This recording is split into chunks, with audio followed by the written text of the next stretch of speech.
Et si votre corps se souvenait de choses que votre esprit a oubliées? Et si certaines douleurs, certaines peurs ne venaient pas seulement de vous, mais d'une mémoire bien plus ancienne? Aujourd'hui, Maison Bentu vous plonge dans un documentaire émotionnel, spirituel et profondément introspectif, inspiré du livre Mémoire cellulaire et l'éveil des peuples, écrit par Eugénie Dossa-Kenum, un livre qui pose une question fascinante: et si les peuples portèrent dans leur corps les traces invisibles de leur histoire? L'autrice commence par une idée puissante: le corps n'oublie jamais totalement. Même lorsque l'esprit refoule, les générations passent, les événements disparaissent des livres, certaines traces resteraient inscrites dans les émotions, dans les comportements, dans les réactions collectives. Mais de quelle mémoire parle-t-on exactement? L'autrice relie cette idée aux grandes blessures historiques: esclavage, colonisation, guerre, humiliation, violence collective. Elle affirme que ces événements peuvent laisser des marques psychologiques, émotionnelles, culturelles, transmises de génération en génération.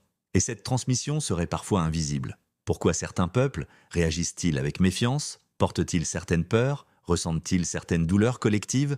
Le livre propose une piste, une mémoire héritée, pas forcément consciente, mais présente. Et cette idée bouleverse totalement notre manière de voir l'histoire. L'autrice revient sur la traite négrière, des millions d'êtres humains arrachés, humiliés, déshumanisés. Et elle pose une question: que reste-t-il de cette souffrance aujourd'hui?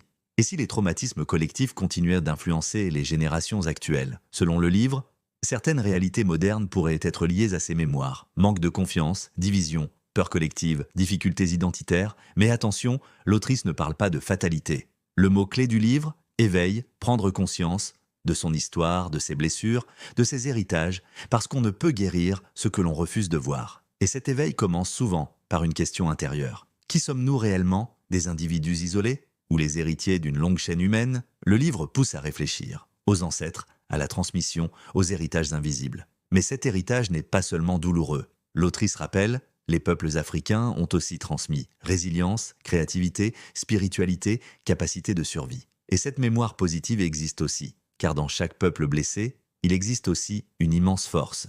Le livre invite l'Afrique à se reconnecter à elle-même, comprendre ses blessures, reconstruire sa conscience collective. Mais cette reconstruction ne peut pas être uniquement politique. Pour l'autrice, la transformation commence à l'intérieur: conscience, mémoire, spiritualité, réconciliation. Et cette guérison demande du courage. Beaucoup préfèrent oublier, mais le livre affirme: ignorer une blessure ne la fait pas disparaître. Au contraire, elle continue parfois d'agir silencieusement. L'autrice insiste aussi sur l'éducation, la transmission, la conscience familiale, parce que les nouvelles générations peuvent comprendre, transformer, évoluer. Et cela change totalement l'avenir. Un peuple conscient de son histoire, ses blessures, ses forces, devient plus solide. Mais cette conscience doit rester équilibrée. Le livre ne pousse pas à la haine, au ressentiment, à l'enfermement. Il pousse à la compréhension, à la guérison, à l'élévation. Et cette nuance est essentielle. Le véritable message de Mémoire cellulaire et l'éveil des peuples est peut-être celui-ci: les peuples portent leur histoire dans leur chair, mais ils peuvent aussi transformer cette histoire.